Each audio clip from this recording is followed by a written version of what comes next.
Rupert here, back with episode number 2 of the MoonShot series. Episode 1, I laid the MoonShot mission on the table, raised a cool couple milli in a few short weeks to set up hub number 2, 2 doors down from hub number 1, with more economic dough baked in from the jump. That iconic abandoned cafe, fully renovated, ready to trade, with the DA for a recreation facility, 12 glamping sites and a second dwelling, when there's already a caretaker's accommodation attached to the cafe. We got 37 days and counting. The clock is ticking. But let's get real for a sec. None of this moonshot energy can happen without me swallowing the bitter taste of rejection. This is my third shot at the cafe. It's the third time raising funds for the company to take this hub idea to the next level. And it even took me 3 goes to get the Regenerative Living Hub idea up off the ground all those years ago. So today we're unpacking the power of 3, or this idea of third time lucky, or third time's a charm. This pattern keeps showing up like it's coded in the universe. Let's rewind to 2018. We just done Grounded Gathering number 3. It was an incredible success. We had 20 people in the retreat, massive intake of volunteers. We started integrating the tribal power of circles. Shout out to Jambi for that one. And we had Oka as the headliner. Rest in peace too. It was pure magic. So we get back to home base, which at the time was my family's land in the Brisbane Valley, where we hosted Grounded Gathering number 1. All the crew there, we're having a debrief, and everyone's like, look, this is good, but we need to get a more permanent base. We're practicing permaculture. And I was like, yeah, that's nice, but how are we going to do that? None of us have got any money. I'd move back to my family's place for my only option to get on land. I sat with it for a second and answered my own question. We're all paying rent anyway, and I ran share houses in Brizzy for a decade. Imagine if we all pooled our rent money, found a place that could house us all.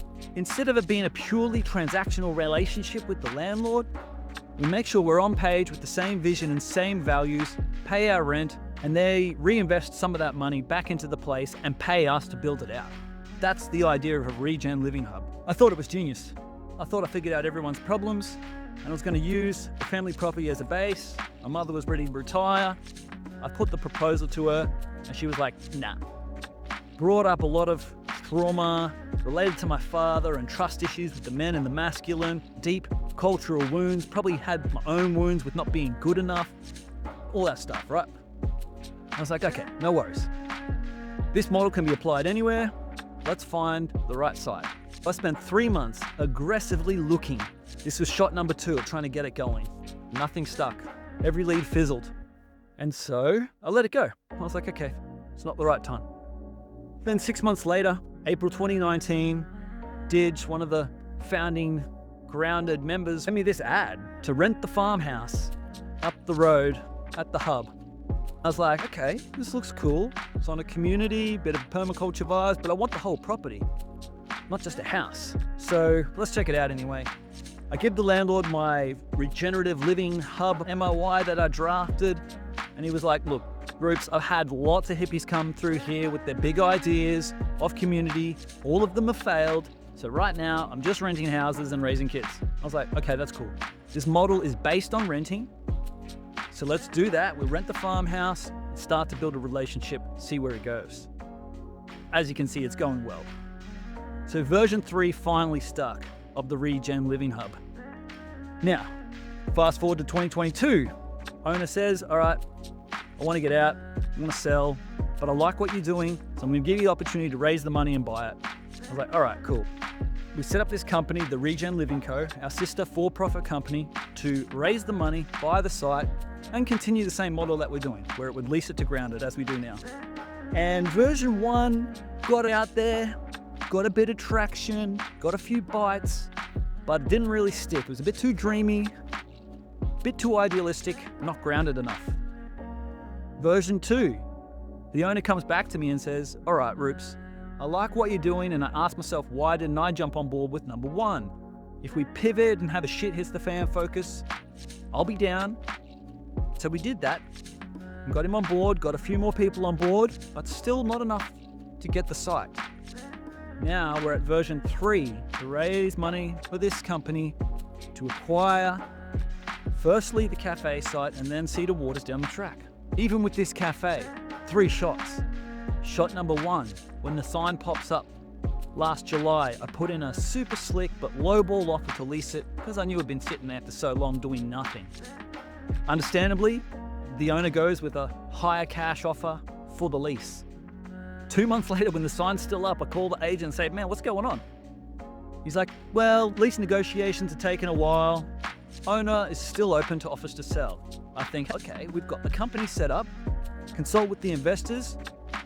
We use this site to pivot. A bunch of them are keen. Call the agent back and say, I put in an offer, but it's got to be conditional to finance. He said, no dice, it's got to be unconditional. We're too far into the lease negotiations. I said, I can't do that. No worries, let it go. 4 months later, just last month, he calls me back out of the blue and says, owner's not happy with the lessee. He's treating it like a private dwelling, not opening the cafe. Owner wants to break that and sell the place. You've got the option to buy it. We'll give you a conditional offer, 6 weeks to raise a finance. I was like, all right, this is the moonshot, let's go.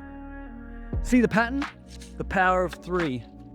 Look, if you're out there trying to bring something magic into the world, something revolutionary, and it's not sticking, I hope you get a little bit of inspiration, a little bit of insight out of this video to keep pushing, bringing the change that we want to see into this world. All of this has taught me to hone in on my own inner truth and spot the signs of synchronicity to know that I'm supported by the universe. We're going to dive into that tomorrow, this power of synchronicity. If you've got a cool third-time lucky story, I'd love to hear about it in the comments below.